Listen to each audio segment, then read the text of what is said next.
Good day, nerds. Welcome to the Multiverse of Entertainment podcast. This is the podcast where we dive into the multiverse of movies and TV shows and check out the good, the bad, and the damn right ugly. My name is James. Welcome to the show.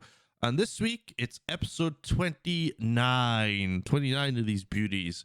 And what a good one we've got today. We are talking Men in Black.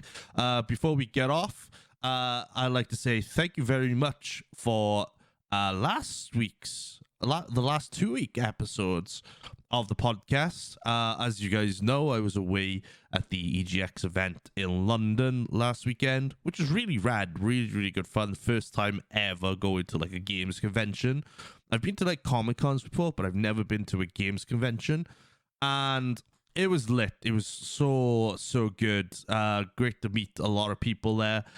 Some people I've met there during the EGX community night a few weeks ago, and a few other people I've met in between and meeting there for the first time ever. So thank you very much for making the event so much fun for me. I really enjoyed it.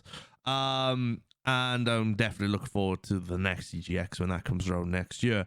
So last week, I made 2 episodes. I made episode 27, which is all about Rush Hour, and episode 28, which was all about the Strike It Lucky TV show from the 80s and 90s. And I would just like to say, I checked my analytics this week, and my mind was blown away. Particularly with the Rush Hour episode. Now, I thought this one was going to be quite a popular topic to talk about, because Rush Hour was amazing. Everybody loves Jackie Chan. Everyone loves Chris Tucker. But wow, coming back from EGX, checking the analytics, and the YouTube video of Rush Hour has gathered, as we're speaking now, over 900 views in a week.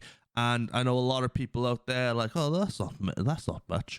But for me, that is a hell of a lot, because Open All Hours was the highest rated episode on YouTube, and now Rush Hour is the highest rated video on YouTube. So I just like to say thank you all so much for that. I do appreciate it. And I'm glad you guys have taken the time out to have a look. It doesn't matter if you've listened to the entire episode, or like 10, 15 minutes of it, or even 2 minutes of it. I really do. All the views count, so I really do appreciate it. Thank you very much. And don't forget, guys, I know I usually do my plugs at the end of the podcast, but please go and subscribe to my YouTube channel. If you listen to this on my YouTube channel right now, hit the subscribe button, hit the likes as well. The likes help with the algorithm. Comment as well. I will comment on, I will read comments on the show right here. And even if it's questions, I'll just say, oh, I like this podcast. So, if you don't like this podcast, say, I really hate this podcast. So thank you very much. I do appreciate you guys doing that. So without further ado, we'll get on with this week's episode. I just wanted to get that out of the way. This week, my friend Sassy Bear Clarence is joining me, and Sassy Bear Clarence is going to be joining me the next couple of weeks. He's a guest on 3 or 4 episodes of the podcast, so it's not just me that's going to be talking. It's going to be him as well, which is great. So he's joining me on this episode, and we're going to crack on with it now, where we are talking Men in Black, which originally came out in the US in theaters on July 2nd of 1997. Wow, so long ago. Enjoy the episode, guys. Let's go.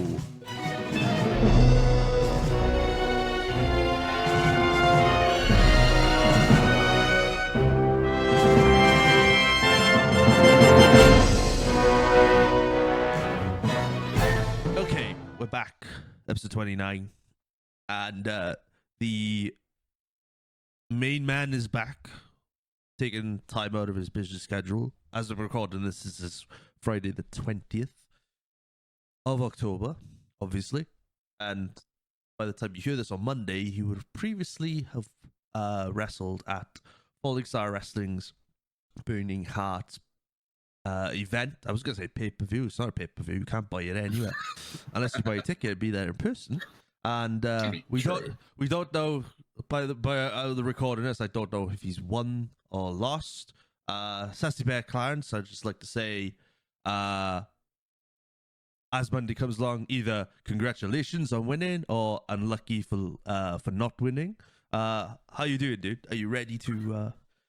Are you ready? Or how are you feeling? Or I'm feeling pretty damn good, if I'm honest. I mean, it's definitely been a while since we last recorded an episode on this podcast. Yeah, we have. I think the last one was Page Master, if I remember rightly. Yeah, we were meant to do the Romeo and Juliet episode, but obviously, my bad, because I'm an idiot. I didn't message you in time for the episode just recorded, so I left it a bit too late. I saw the episode popped out and I thought, hang on, wait a minute. something's missing in this. But no, honestly, I'm pretty good. I'm glad to be back on the podcast. So yeah, I'm looking forward to today. And everybody's going to be very, very happy, I think, because we get to hear your lovely voice for 3 episodes in a row, which is great. So. Stop it, you. Oh, I know. I think I'm more excited than anybody. So, where do we have these episodes? Because you always seem to land on the episodes that are really the good ones. So, like, well, let's say good ones. I mean, there are some pretty. Well, there's one bad one, probably. Like, you know, we've had Inspector Gadget with you, Orville, Page Master. There was a Super Mario Brothers movie as well. The Super Mario Brothers movie as well. So we've had some good ones. We've had some pearlers. Yeah. And you know, and now we're lucky to have you for the next 3 weeks, which is great. That's gonna be great. So we're talking Men in Black. You know, Galaxy Defenders, as they say. Shout out to the song. And like. I don't know about you. We've talked verbatim. We've both seen the first one, the second one. You've seen all 3. I've only seen up to like 2. I haven't seen the third one, but we'll talk about them. And before you started recording, you said like the first one was the better film than them all, and I think in my honest opinion, like hands down, it's the better movie. I think good reason why. I feel is it's always that one I always go back to and watch, and I always enjoy it each time I go back and watch it. The second one I've completely forgotten about at this recording because it was a very not good follow-up to the first movie. And the third one I've actually seen only once, and that was weirdly enough in cinemas. And even then, the only thing I remembered was the villain, and everything else, again, like the second movie, was a bit of a blur. So didn't really do that well in that front. But yeah, I will honestly say, in regards to Men in Black as a series, yeah, the first movie easily like the best one in the series. Definitely want to watch that too.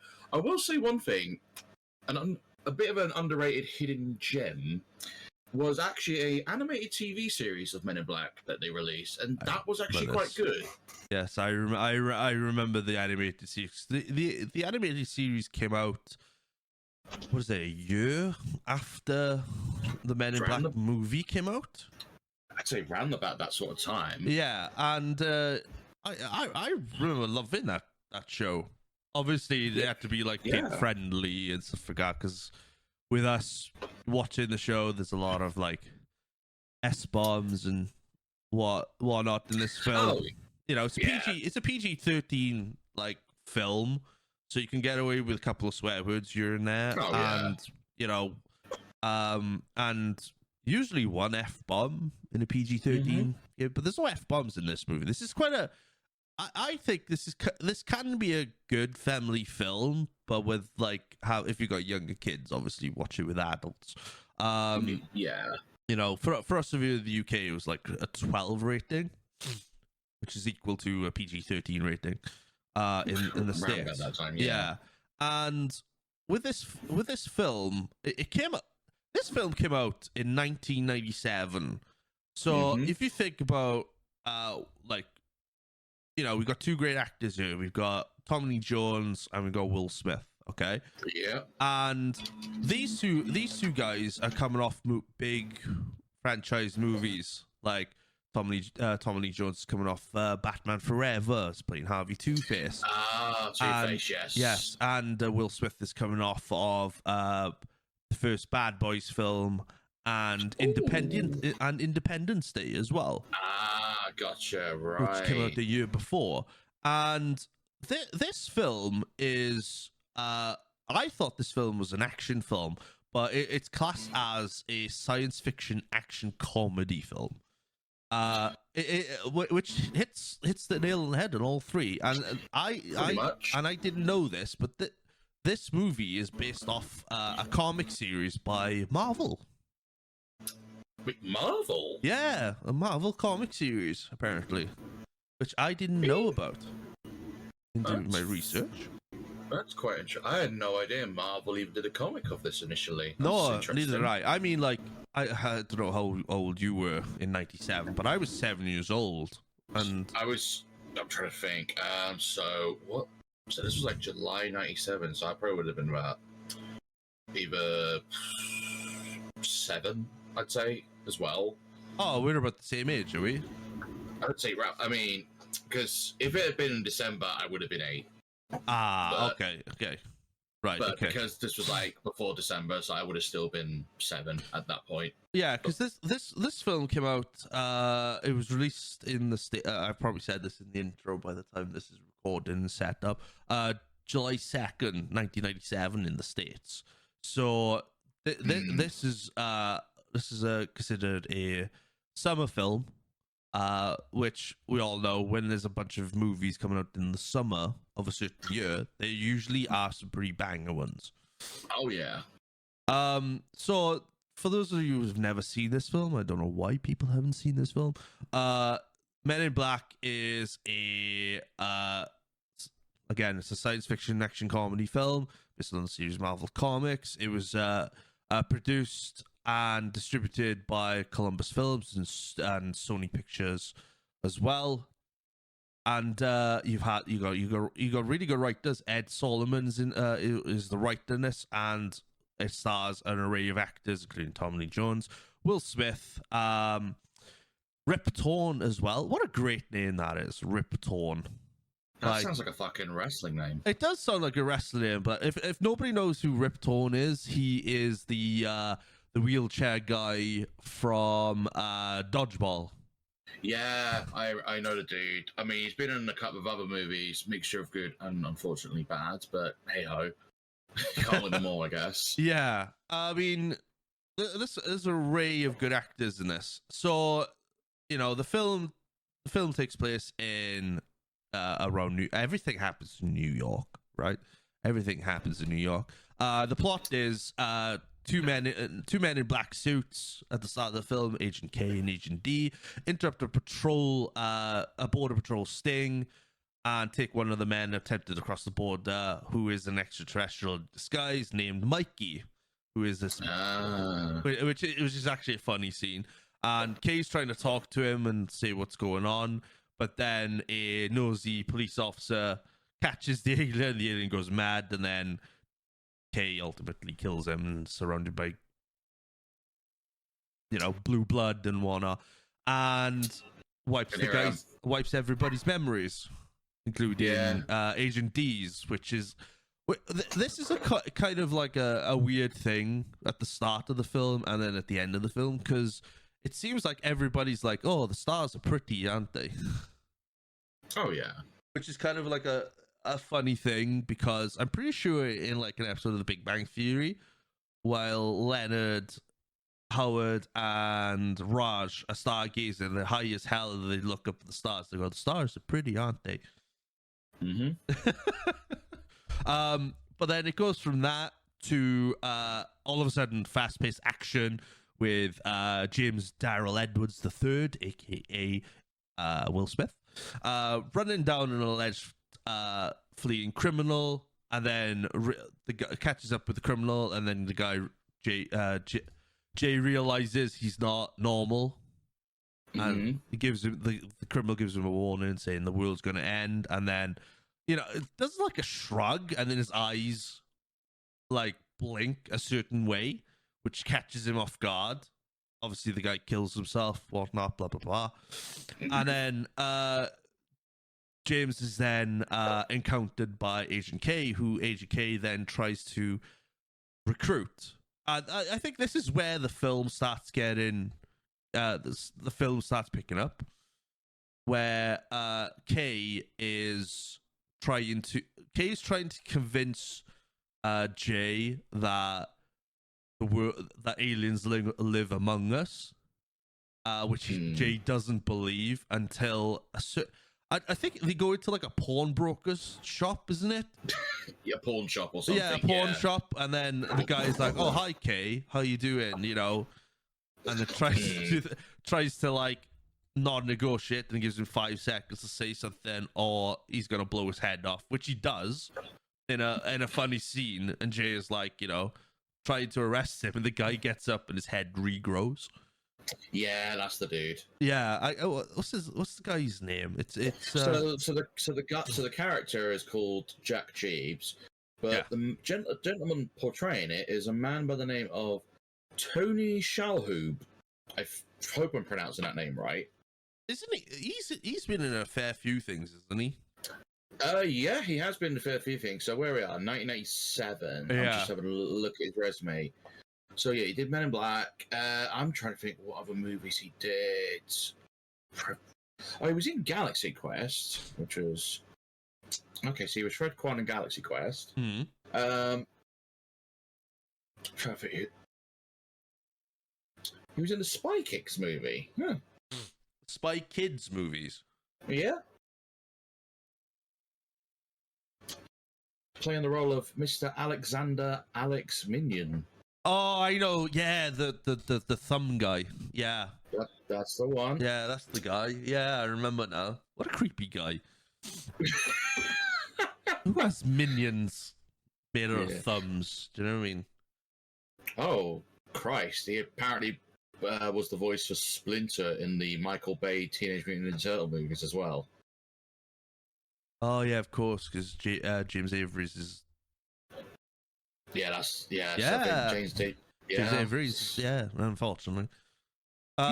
So they go through that, and then there's a scene in this film where Kay almost is just about convinced Jay to join the Men in Black, right? Mm-hmm. And he sits on the bench, which has now become like this TikTok meme. I don't know if you've seen it, but it's like this green screen meme now of Kay walking away from Jay, saying, "Oh yeah, it's it's something," and he turns around and goes, "If you're strong enough." And then Jay's just sitting there on the bench all night thinking, and then you get that beautiful like shot of New York with like the Twin Towers and everything like that still there. Yeah, which is really weird to say, you know, looking back on these like yeah, on these movies, you see like the twin. Oh, dude, I've actually got peek behind the podcast. I've actually got those two films in the backlog list, ready to do, and not to talk about them at the time, but right now. But oof. Do you know what? Those two films are really, really well made, respected films. Okay, but it's tough to watch, especially Flight United 93. That film is very hard to watch.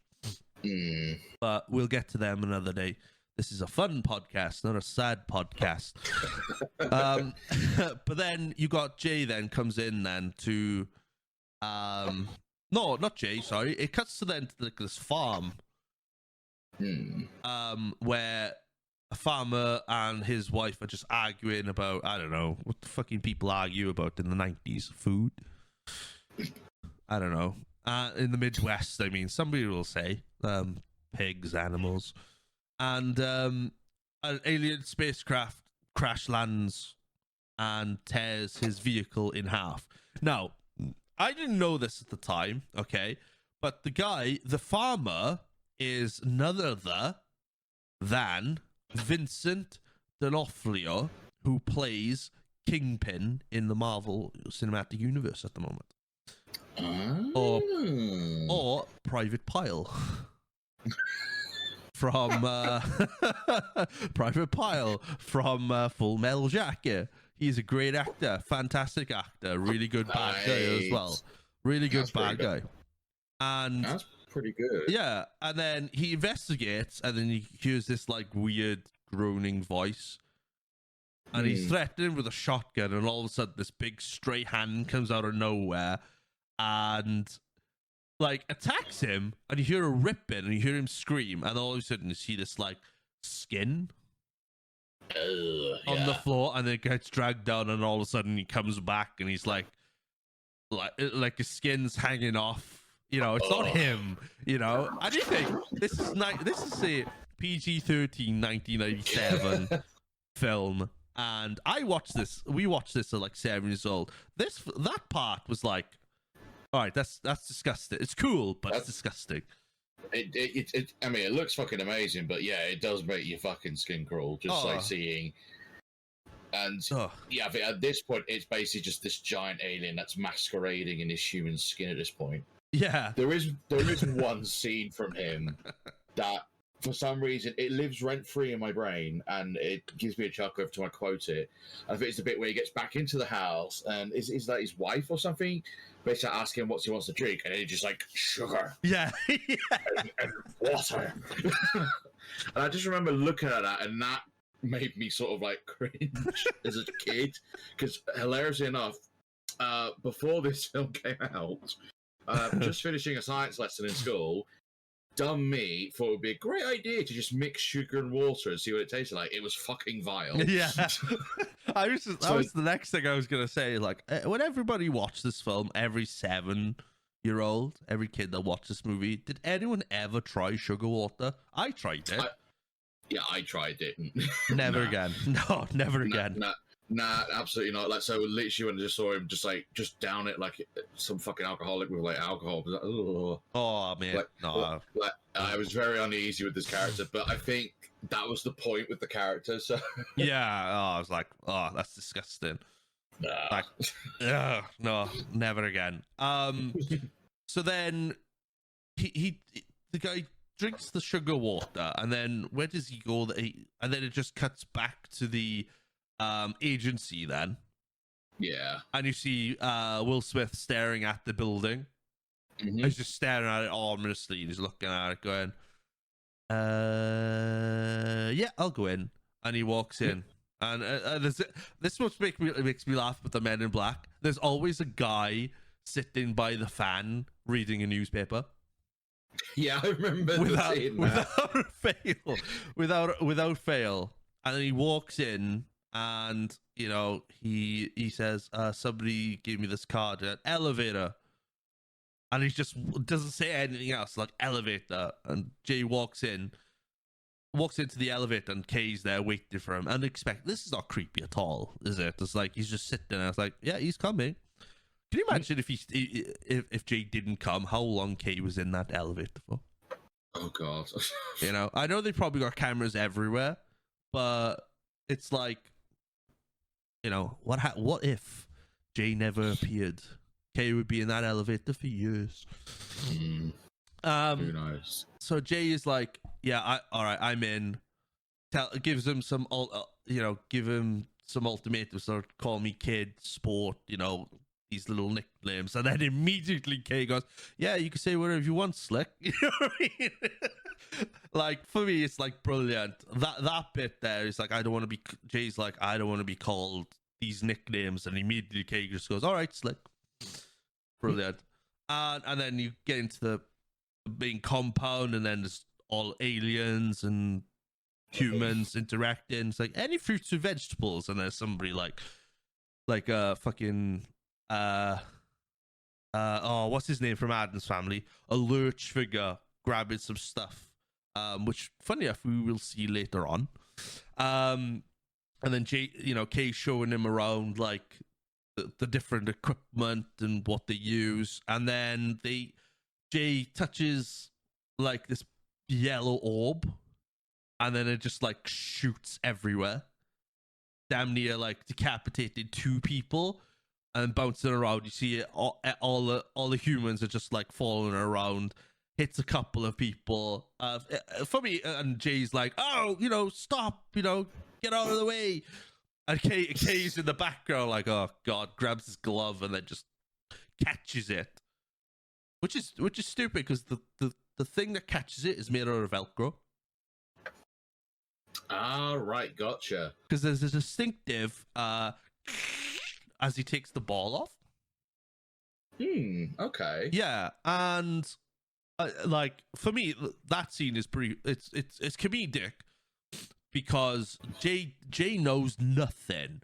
Touch it, and it's such a human thing. It's like, ooh, shiny thing, touch it, and then it just goes mental.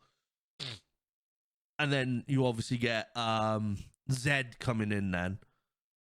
And then you get that famous line, it's time to, what did he say? He says time to suit up. And say, what suit? Like that, yeah, what suit? It's the last suit you ever wear. And then it goes through like the montage then of oh, sorry, I've skipped a bit. What's comedic timing is Jay's initiation in, because he goes into the compound and he's met with military personnel like colonels, Gotcha. and they give him like all these tests. So like the first one is a written exam, and Jay is like trying to like sort all this stuff out. Jay's just watching everybody, and there are, what Americans? Why do you have on your test papers a little fucking lip where you have to put your pencil through and break it to open the test papers? Why? I no idea. Why? If all the questions are the same and there's no written answers in there, who gives a fuck? You're so ass backwards. But all the military guys are like flicking their pens in the air. It's like, yeah, I've opened it. Look at that. And then Jay does it, and he breaks the pencil in half. And then Jay's just looking around, like, oh, nobody saw that. And then realizes all the military guys are like doing the same technique. So Jay's like trying to write on the piece of paper, but he can't do it. So then he looks around, finds a table in the middle of the room that somehow nobody spots.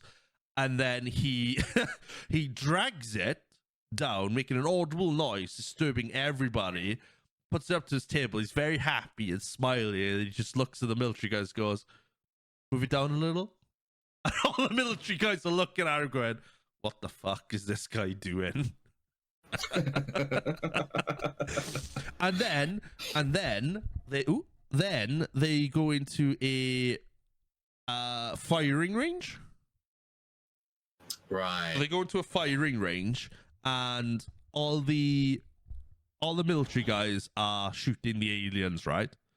Shooting the aliens and whatnot. Jay hasn't fired a shot yet, and then he eventually does, and then the simulation ends. Z comes out, goes, Edwards, what the hell happened? And he goes, hesitated, and Zed presses a button, and there's a little target of a little girl that Jay shot in the head.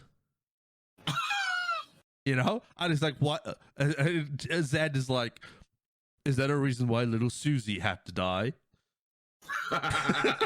and then Jay's giving like this explanation, and Zed's like, all right, let's hear this explanation. And Jay goes, this little girl is too calm, to be in this situation. Why is she here? And then he looks at the books, and he goes, the books here are not what your standard 9-year-old girl would look at. And Zed's looking at him going, that's very interesting. And as soon as Zed leaves, Jay looks at the military guys and goes, that was a great shot though, right? And all the military guys are like, oh, that's disgusting, sticking their nose up at him. And they all get taken away by Zed, and Kay stops Jay from entering with the military guys, because little did Jay know that the military guys are getting their minds wiped because they didn't pass and Jay had passed, so hence got him into the Men in Black in the first place. Huh. And that's where you meet then the little alien guys. Oh, yeah, the little skinny little dudes. Yeah, the little skinny dudes. Yeah. You know? And then Jay is like, what the hell is this shit? You know? And then Kay's just casually like, yeah, I'll have some coffee and, you know, whatnot. Casual day in the office. And then we go, yeah. Yeah. I just love how they're just like casually just saying it, just like, they're just fine. It's just like, but this ain't normal. Yeah, but any human interaction knows, like, if you hear that, you see that, you're like, what is this? Where are we? Yeah, exactly. By the way, if anybody hears a lot of sniffing, it's me. I think I've got a cold or something. I don't know what it is. I've had it since I've come back from EGX. Oh, damn. Yeah, so sorry for sniffing. I'm going to try and sniff out of the microphone a little bit. Fair.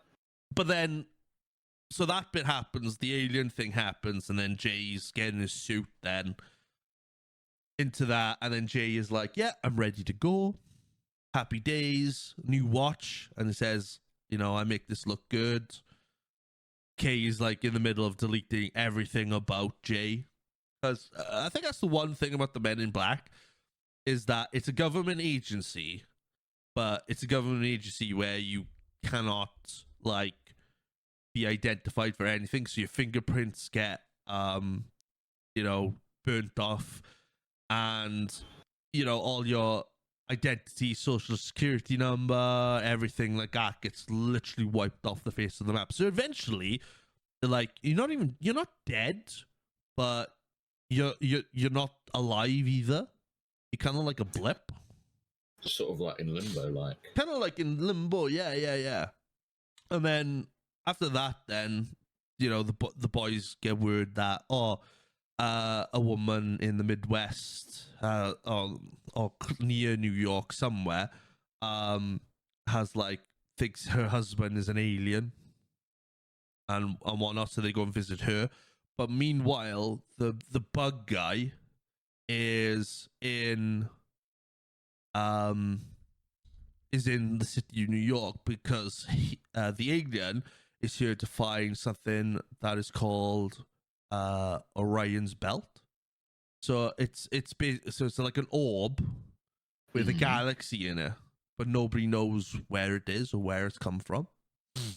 So do you know the big lanky dude? Yes. He's one of the guys that gets killed, as well as a guy called Rosenberg, who's a part of this royal family, which we'll discover later on. And the bug guy kills them both because apparently the cat. Why is there always a cat? I love cats, but the cat is like the key because the cat has the orb around its neck. Yeah, that's right. He does have the around his neck. Yeah. So it turns out to be like this big cockroach guy, right? Yeah. He's chasing a cat all the way through New York, and the cat is being protected by a mortician by the name of Lauren, who's played by the wonderful. Let's get her name up here. Oh, why do these actors have like really complicated names? I'm dyslexic, guys. You know, it's Linda Fiorentino.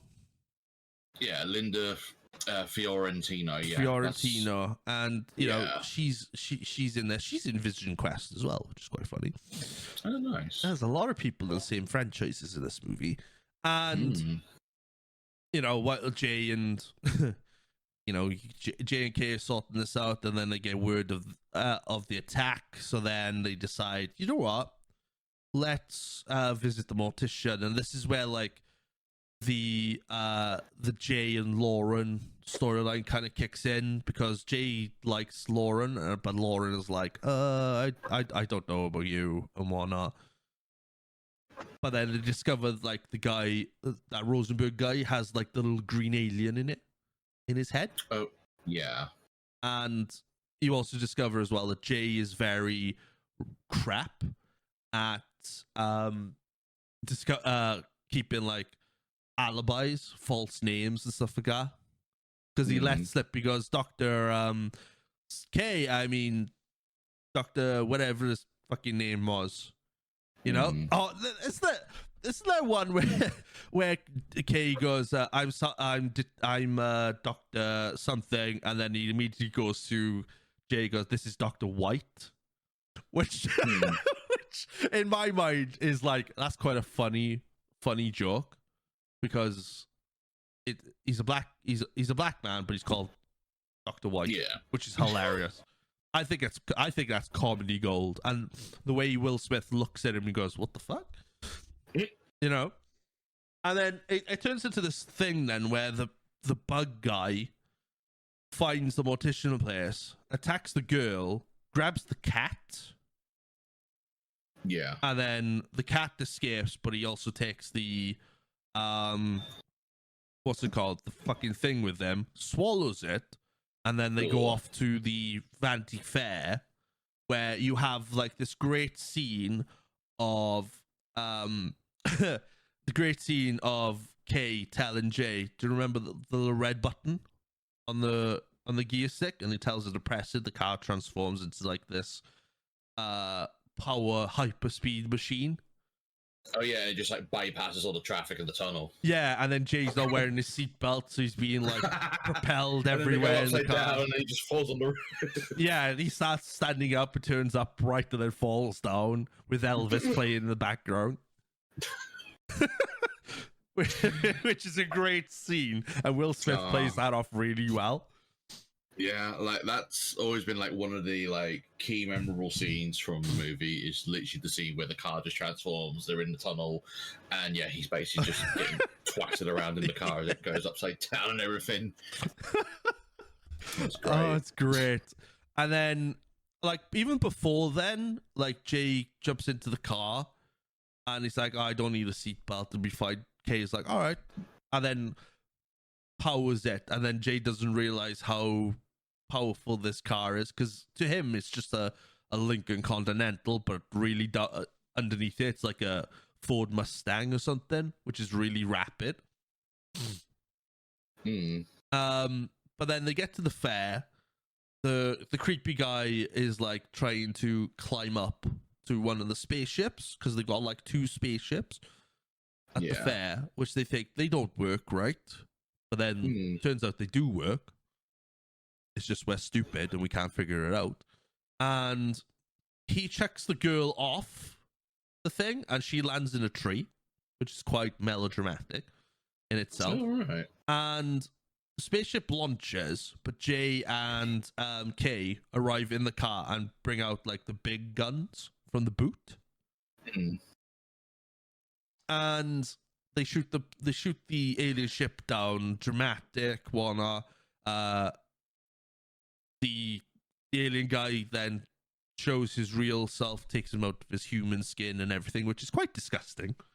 It's like peeling a rotten banana. That's the only way I could describe it, with shit coming out of it. Oh god, yeah. Oh yeah. And then it turns out he's a really big cockroach, an alien cockroach, and Kay is like antagonizing him and gets eaten. And now Jay thinks, oh, that's it, Kay's dead. Well, no, Jay's like trying to antagonize him and everything up, but he's getting his like shit beaten out of him. Doesn't he get lobbed into like a dumpster, which had a lot of cockroaches on it? And then Jay realized, wait a minute, I wonder if I step on one of these, and then steps on it. Yeah, and that pisses him off. Pisses her off, and then all of a sudden he goes, oh, I'm sorry. Is that your auntie? And maybe I can kill your uncle too. And it starts killing them, which is great. It's such a great scene. It's a serious scene, but with a bit of comedy element into it as well. Oh, that's brilliant. And then he gives him that enough time where Jay is like, where Kay only got eaten because the alien guy had like eaten the guns. So he's like, I've got to get my guns back, and then he eats the guns. And then Jay gives him enough time to like for Kay to grab his gun, and then like shoots him in half, basically. And they're all covered in like funk and gunk and spunk and everything, really. Just makes you think of that scene in Ghostbusters where Bill Murray was just like, he slimes me. Yeah, and Ray's in the background going, that's great, actual physical contact. Brilliant. I love that. It's like he's like he slimed me. That's great. Yeah. I feel like that's us in that situation. Like I'm the Bill Morris, like, oh, that's disgusting. And you're like, that's great. Actual physical contact. Can you move? Right. Immediately, can you move? I feel so funky. But then they think the alien is dead. But the alien, the bug, this is the great name for the alien. The alien in this movie is called the Bug. Yeah, literally called Bug. And the Bug then tries and eats Jay, I think. Tries to eat Jay, but then it gets exploded again, and then Laura and the girl, who's fallen out of the tree at this point. Yes. Holding the gun. Yeah, holding the gun. She's like, you look like you guys could need some help. And they're all looking at her going, bitch, I'm already fucking wet. I don't need it anymore. You know? Oh, brilliant. Yeah. But then they end up back at the agency, all like clean and pristine. Yeah, that must have been quite the quick cleanup. That was a quick cleanup, wasn't it? And then Kay is like, you know, I've had my time is done with this agency now. It's time for me to go. And he looks up at the stars again. Go, oh, the stars are pretty, aren't they? And you know, Jay wipes his memory and whatnot, and then you've got Jay, which is quite funny because you see that scene. And then you see newspapers falling on the floor, and then all of a sudden, oh, there's Kay with his wife. You know, like, and he's been missing. He's been missing for years, and he's now come back. Which turns out, by the way, spoiler alert for number 2. It turns out he's just a mailman who got lost. Yeah, pretty much. Which is fucking hilarious. And then Will Smith is like, yeah, new sunglasses on, looks dope, and then Laura is now part of the Men in Black going by the Agent L, and then they just drive off with hot dogs. Fair enough. And then the movie ends, and then the movie pans out with the world through the universe, and it turns out the universe, all the universe is, or our galaxy is a bunch of marbles being played by aliens. So apparently we live in a marble. So if you ever kick around a marble, just remember, that will. Could be your planet. That could be your planet. Yeah, that could be your planet. But yeah, this movie, like, that's just the basic rundown of it. I mean, we can talk about like the funny aspects of the films, like I think there was one moment I do remember, and I think it's like when they give like Agent J this tiny ass looking gun. But every time he fires it, he flies backwards. When they get the weapons for the first time, and Kay's teasing him with like the big pistol, and Will Smith's like, oh, that's what I'm talking about, and then all of a sudden Kay just comes with noisy cricket, and then Jay is like, I'm not happy with this gun. What the hell am I supposed to do with a pea shooter? And then he realizes, fuck, this is actually a powerful gun. Yep. That's why they always say, ladies and gentlemen, never underestimate. That's why good things come in small packages. Remember that. Never judge a book by its cover. Never judge a book by its cover. And you know that. Oh, there's somebody we've forgotten to talk about. Oh, the dog. The dog, Frank the dog. Frank the pug. Frank the pug. And I think this is probably one of the most hilarious scenes in the thing. And generally, pugs actually like this to happen to them, okay? Where Kay is trying to convince Frank, and Frank is like, no, not now, Kay. Kay literally grabs Frank and starts swinging him and shaking him and everything like that. That is fucking hilarious. And I don't care. That is going to be like the outro thing to this podcast by the time this ends, right? that whole entire scene is like, like, oh, fucking great. That's rent free in my head right now. Like, the guy that actually does the voice for Frank the Pug is Tim Blaney, who also did the voice for Johnny Five in the Short Circuit movies. Oh, really? Yeah. So that was actually the same guy that did the voice for Johnny Five in those movies. He's mostly been like a puppeteer for like a load of other movies, like Blues Brothers 2000s, How the Grinch Stole Christmas. Oh, wait, he plays Johnny Five. Oh, he does the voice for Johnny Five. Oh, wow. Okay, that's awesome.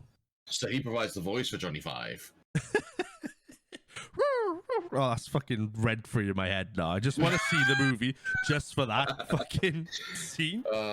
Great. But like, there's a lot of great things in this film. There is a lot, and a fun fact as well. The studio originally wanted Clint Eastwood to play Agent K. Yeah, so they originally wanted Clint Eastwood for the part, and basically Jones really accepted the role after like Spielberg promised the script would improve, because when he saw the first draft, he reportedly said it stank and just didn't feel like it captured the tone of the comics. Oh, so it was quite interesting how they originally wanted Clint Eastwood. That would have been a fucking interesting movie, just Clint Eastwood as fucking Agent K.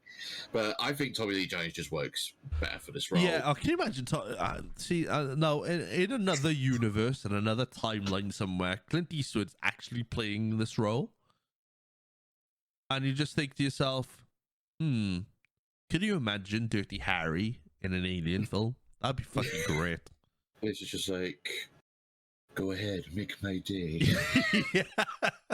Well, that would have been hilarious. I think on the discussions of like roles that were originally given to someone but then switched. Originally, Agent J, the studio wanted Chris O'Donnell, aka Robin from Batman Forever and Batman and Robin, to do the portrayal of Agent J originally. However, the director of the movie, Barry Sonnenfeld, basically he was told by Spielberg to basically go to dinner with him and convince him to like accept the script. Instead, he took him to dinner and basically then told him to not accept the role, saying that it was not a good director and that the script was one O'Donnell should skip. And interestingly enough, after that, they were originally also going to give the role to David Schwimmer, aka Ross from Friends. But he turned down the part, and how they ended up getting Will Smith to be on board was, it turned out Barry Sonnenfeld's wife was actually a fan of The Fresh Prince of Bel-Air. Makes sense. And Sonnenfeld also liked Will Smith's performance in the movie 6 Degrees of Separation. Well, the thing was, The Fresh Prince of Bel-Air finished, what, 2 years? Oh, not too long, like 1986. The Fresh Prince of Bel-Air finished. So this was like a year out. Yes, like a year afterwards, yeah. Exactly. Yeah. So it kind of shows where Will Smith was like this TV, like music and TV star, but then it slowly transitioned into movies, because I'm pretty Independence Day was I don't know which one it was. I'm pretty sure it was Bad Boys was his first major film, and then Independence Day came in, and then 6 Degrees of Separation came after it, and then this. Yeah. Like, oh no, I'm wrong. No, I'm wrong. 6 Degrees of Separation was a 1993 film. So even earlier. So we interesting. Very interesting. You learn everything with this podcast when we do it. That's why I love doing this. It's great. Certainly do.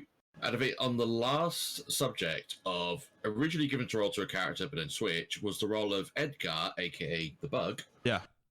2 people that were originally offered the role, but then they turned them down due to scheduling conflicts. One of those men was John Turturro, who you may know as Seymour Simmons from the Michael Bay Transformers movies. Oh, wow. And this one definitely surprised me. The second person they offered the role, but he turned down, Bruce Campbell. Oh, fucking hell. Could you... picture this in my head. Imagine in a universe somewhere, Clint Eastwood is Agent K, Chris O'Donnell or David Schwimmer is Agent J, and either John Turturro or Bruce Campbell was fucking the Bug. That's mental. In a different universe, there probably is that version of this film. I mean, if there was such a thing of that existing, I'd be intrigued to see, simply just to see what the fuck Bruce Campbell does, because usually Bruce Campbell has like a load of fun in like sort of like low budgeted sort of like stuff. He always brings the fun to like 11 every time he does a role. Well, I mean, can you imagine though, if Bruce Campbell's in this film, the question I would have is, would he have ended up being in those cameos in like the Spider-Man movies and in Marvel today? That is a curious thought now that you mention it. You know what I mean? Because like, obviously Bruce Campbell and Sam Raimi are like really good friends. You know, close friends, very close friends, dating all the way back to the Evil Dead movies. Yeah, and you know, if for those of you who don't know, Bruce Campbell, you know, he was the announcer in the first Spider-Man film. He was somebody in the second Spider-Man film. I'm not too sure if he was in the third one. I'm pretty sure he was at some point. He was either a butler or a doorman. I can't remember one of the other. And then in more recent times, Bruce Campbell did a cameo in Doctor Strange's Multiverse of Madness as a hot dog vendor in the universe where the Illuminati are. And gotcha. I'm pretty sure that he briefly is in a cameo in No Way Home as well. I'm pretty sure he is. Wow. Somewhere. So he does get around a lot. Oh, he certainly does. You know, absolutely. And like with the rumors at the moment of like new Spider-Man films coming out through like Sony, you know, with Toby and Andrew, which by the way, 100% backing, you know, especially with the ones with like if Tom Hardy is involved with Venom as well. Which, by the way, this is coming out on the 23rd of October, and by the time this is out, it would have been 3 days into Spider-Man 2's release for the PS5. I just want to say, everybody playing Spider-Man 2 right now, I fucking hate you all. I'm jealous of you all, and I hope you're enjoying the game, so thank you. You know, bastards. But yeah, I mean, there's so many possibilities with this film where you could have turned around and just gone, hey, this would have been, if it was casted this way or casted that way, then it would have been, wow. Can you imagine what I don't think it would have been like a comedy film if like Clint Eastwood was involved. I mean, you say that, but didn't he also do a movie with an orangutan? I think so. So probably, yeah. I guess anything's possible with Clint Eastwood, really. So I want to have a look now. Hold on. Hold on. We're not ending this episode yet until I find out. Did great Eastwood play in a movie with an orangutan? He did. Yeah, I thought he did. Mantis the orangutan. Yep, I thought he definitely did. Which is a 1987 film. Do you know what? For the life of me, I just want to find that film just to review it on this podcast, see if it's any good or not. I think on the discussion of Sam Raimi, there was another movie I was reminded of, which Bruce Campbell, of course, cameos in as well. Darkman. Darkman? No, Darkman. Darkman. So it's like this titular character that Liam Neeson plays. As in Taken Liam Neeson. Oh, yes. And there is one scene from that movie that I always find fucking hilarious. And it's basically like he's with his partner. They're in this carnival, and he's doing like this carnival game to win a pink elephant for her. And I think halfway through, after being provoked by this man, he rips this guy's hands off. And then he grabs the pink elephant, and then he looks at his partner and be like, take the fucking elephant. Take the fucking pink elephant. And I'm like, seeing Liam Neeson act like this is fucking hilarious. Joe, there's so many films. Since doing this podcast, there's so many films I've discovered that I'm just like, I need to review these now just to watch. Yeah. Just to watch these films, to review them, to see how bad and good. This is the whole premise of the podcast, to find the good, the bad, and the damn right ugly films and TV right shows. Oh yeah, down like outrageous. Where are we? Oh Christ, we nearly hit an hour now. So, no worries. So we'll talk about. I mean, is there anything else to talk about this film? Because if you look at it, okay, this film's budget was $90 million, okay, and in the box office, it smashed the box office by like 6 times. Yeah, for 6 times that. You know, 589.4 million. Jeez, that's crazy. That's fucking impressive. Like to go from 90 million to just shoot up to that amount, like fuck. Yeah, and shout out as well. Everybody knows I like a good soundtrack, and I like the soundtrack in this hits. And the music is done by the amazing Danny Elfman, who we all know with like the original Batman theme and Nightmare Before Christmas as well. Some pretty good ties of movies there, so we can't really complain with the music. Oh, cool. I don't know if anybody remembers this, but somebody will. Last point before we rate this, okay? Right. Did you ever, on the VHS version of this movie, did you ever wait till the end of the credits just to see the music video at the end?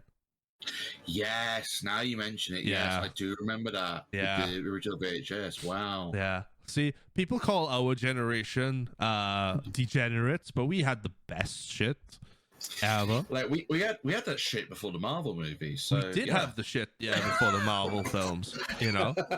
We did have that stuff. So it's all class. It's all good, man. Like if you grew up with VHSs, you knew you had like some music videos at the end and whatnot. There's always like some goodies at the end. There was always some goodies at the end. Fun fact, if you didn't know, Titanic had a secret scene at the end of Titanic. Do you know what happened? I'm trying to think if I remember this or not. Nothing. Everybody died. It was nothing. There was no room for a sequel. So. Oh, that's fucking hilarious. But it's true. People are hyping up at the moment that there's a Titanic 2 coming out. It's like, how are you going to make a sequel to Titanic? The boat hit the life. The boat hit the iceberg. It sank. Everybody died. Well, not everybody, but everybody on the ship fucking died practically. What is Jack just gonna rise up from the fucking dead? It's like, he raises up and goes, "Sorry guys, just kidding." Like, where the fuck's everyone? What's he doing? It fucking Captain America, like he's frozen in time and doesn't age. Jesus Christ. Just find his body like just frozen in the sea somewhere and just and then all of a sudden ends up like the $6 million man, changes his name to Steve Austin. We can rebuild him. Oh, good grief. Can you imagine that? I know there's a lot of people that's looking forward to Titanic 2, but if they release a Titanic 2, all right, I will end the podcast. I will end the podcast. And I know there's a lot of people out there like, oh, fuck. Get it done now. Like, it's never going to happen. If it happens, I will end my podcast. I'll review it first and then end my podcast. Good. Like, I'm a bit shocked that they're even planning a sequel to Titanic, really, because, spoiler alerts, I found the original movie, for the most part, quite dull, if anything. Oh, dude. Like, I can't wait to talk about the Titanic movie. I cannot wait. Yeah, like, I mean, there are some memorable, quotable moments in that movie, like King of the World, Draw Me Like Your French Girls, and even Billy Zane being fucking nuts. But genuinely, initially, when I was watching this movie, apart from those quotable moments, I was mostly asleep until they hit the iceberg. The iceberg bit is the bit I woke up and paid attention and just watched everyone fucking die. Yeah, it's kind of like everyone wants to see the ship launch from Southampton, and then everyone wants to see everybody die in the ship sink. It sounds morbid, but that's the whole point. And everything in between, nobody gives a fuck. Yeah, all right, Kate Winslet's a really good-looking lady, but yeah, you get to see her naked, but who gives a fuck? It's like we're literally waiting for the inevitable. Yeah, I just want to see a ship sink. It sounds morbid, but that's the whole point, right? I mean, why else would you do a movie about the Titanic? Oh wait, it fucking sunk. Oh, let's see how we can do this. Yeah, do I really give a fuck that like these two teenage kids fall in love and like draw each other eventually? Anyways. One draws one of them naked and then like bang inside of a fucking Austin 7. Who gives a fuck? Do you know what I mean? Then, like, have you never seen dogging? Have you never seen somebody dog before? It's the same thing. I mean, it's on the ship. Yeah, pretty much. Yeah, just on a ship instead of in a car. Oh God, that's fucking hilarious. But yeah, it's just hilarious how he's like this artist and he's like got her in the little pose and she's like, draw me like one of your French girls. Oh God, this is such cheese fucking ball movies. Hilariously, I remember actually seeing someone's basically like edited like the trailer for Titanic, but they've replaced Kate Winslet with a cat. And it's just like, it's just Leonardo DiCaprio just dancing with this cat. And there's literally this one scene where he's just done a doodle of the cat, and Kate Winslet looks at him and is like, "The fuck is wrong with you?" Oh, no. Fucking hilarious. No, right. I'll find a space for Titanic. Where's Titanic? Oh, no, I'll find a space for it somewhere. I'll probably replace it with something. Maybe yeah, I'll replace something. I don't know. Yeah. Anyway, well, that's the Titanic film. Oh God. No, I love the Titanic film. It's great. It's a masterpiece. Don't make a sequel of something that doesn't need to be a sequel of. It's a very pointless idea for a sequel. It's like, you just done the Titanic movie. What's going to happen? Oh, they're going to release another boat, and then that sinks. Yeah, I mean, have you seen Futurama? I mean, yeah. They did make a Titanic episode in Futurama, and the same thing happened with that ship. I remember with that one, and I think there was like the love interest of Bender just dies. And... Yeah. It's the one where he collects like a little jewelry off of her. And be like, I can still sell this, and then Hermie's just like, oh no, it's fake. I'm gonna have a fucking wild ride for the Futurama episode. I can't wait. The Futurama episode is like season 1, and that's in like season 2, the Titanic episode. But fucking. But then there's a load of like series 1 episodes I remember so fondly. I know. That's next week. Right, let's cap off Men in Black. Yeah. Now before we go on a tangent about other things. Where are we ranking this? For me, this is it's obviously a rewatchable movie. A timeless 100%. Timeless movie, rewatchable. What would you give this? Let's give it the runtime is 98 minutes, so it's just over an hour and a half. So out of 98, where would you rank this? Fucking hell. I mean, in terms of just like how memorable the movie is, how fun it is to just watch, and also a high replayability with the movie as well. And everyone did fantastic as their characters, as their roles. I'm probably going to give it, in my honest opinion, I'm going to give it a 97 out of 98. Because, I mean, I've never believed in like, perfect movies, because there's always going to be like one thing that's going to like gripe you with a movie. Wait. Did you not hear the Romeo and Juliet episode? I gave that a 10. I gave that a 10 or a 10. That is a perfect movie. I mean, be honest. I mean, it's a great movie, and again, that's a movie I do remember a lot, especially from like English class and secondary school, where we literally had to like watch that movie when doing Romeo and Juliet. In my opinion, that's a perfect 10 film for what it is.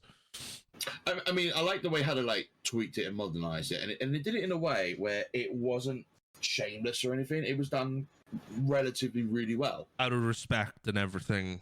Exactly, like, and I feel like. Exactly, and they even kept like some of the Shakespeare tone of like the dialogue as well, which was again quite interesting. Yeah, it's just William Shakespeare just modernized. Yeah, it's literally like a modern Shakespeare's tale. Like everyone's seen the sword play and stuff like that. Let's just do guns. Fuck it. Let's put guns and maybe the occasional shanking. Yeah, that as well.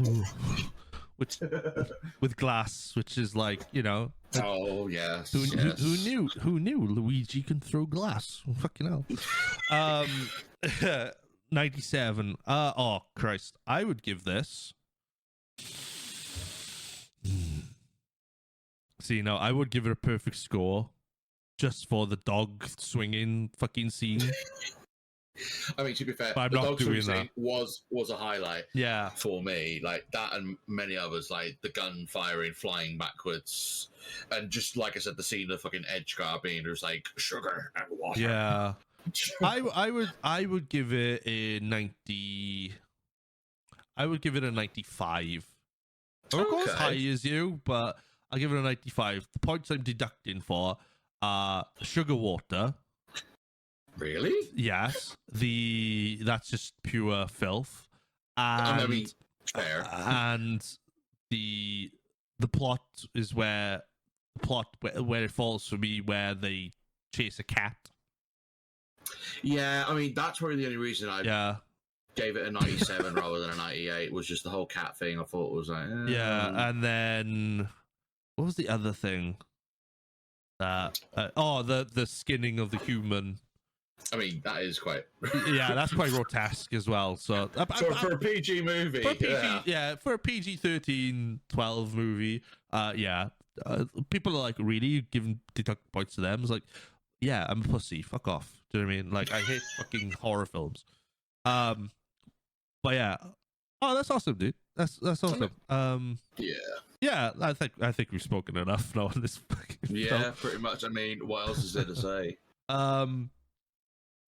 Well, the floor is yours, my friend. So, everybody knows who you are and whatnot. You can give the people what they want. Go on, give them what they want.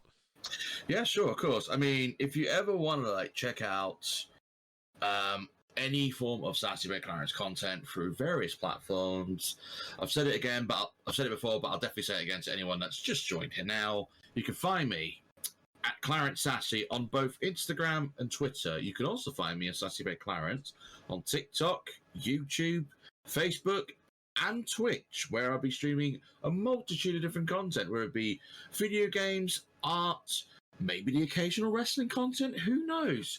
But yes, you will definitely catch me on all that. And also, like we briefly mentioned earlier, tomorrow I'll be wrestling as part of Falling Star Wrestling's Burning Hearts show, where I'll be competing against Furio for their Limitless Championship in a sassy street fight. So that's if you're in the Kings Lynn area, definitely get a ticket down there because it's going to be a hell of a show. I mean, there's a lot going on in that show, but absolutely, it's going to be a wild time.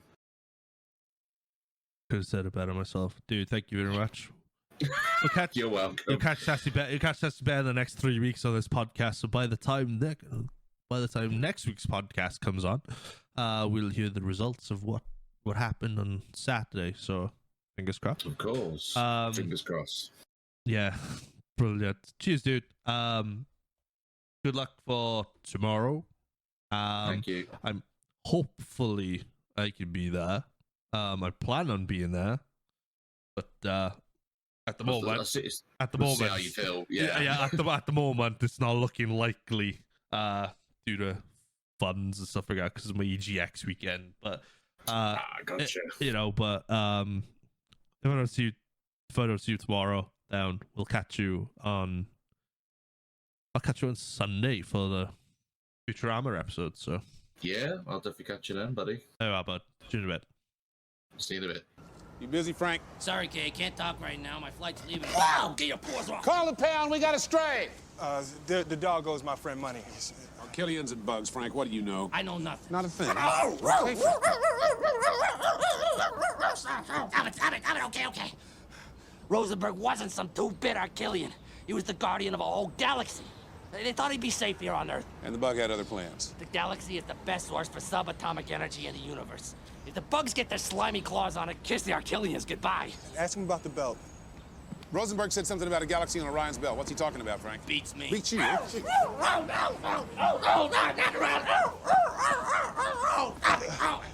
They're rehearsing a ventriloquist act. The galaxy is here! And that's it, everybody. Thank you very much for tuning in. This was episode 29, entitled Men in Black for the Multiverse of Entertainment podcast. If you like this episode, like the other 28 episodes that's previously been shown on this wonderful podcast of ours, then please give us a follow on all our social medias at Multiverse of Entertainment Pod on Instagram, Mo Podcast on TikTok. You can follow me at ItzThatNerdJames on Instagram, TikTok. You could catch me on Twitch as well. I'll go on there a couple of days a week to play some video games. And you can also catch us on YouTube as well. You can catch me on YouTube and this podcast on YouTube at ItzThatNerdJames on YouTube. Like and subscribe to the channel. Don't miss anything here. Give us a review as well. You can listen to us on audio form on Spotify, Apple Podcasts, Google Podcasts, Amazon Music, and much more as well. All the links are down below in the description as well, so don't forget to check it out. And of course, Sassy Bear Clarence's links will be down below as well, as per usual. Next week, we are on episode 30, and we are talking Futurama Season 1, and Sassy Bear is going to be joining me for that one as well. So, have a good one, stay nerdy, and let's rock up to the theme song that we love so much. Have a good one, see you next week, bye!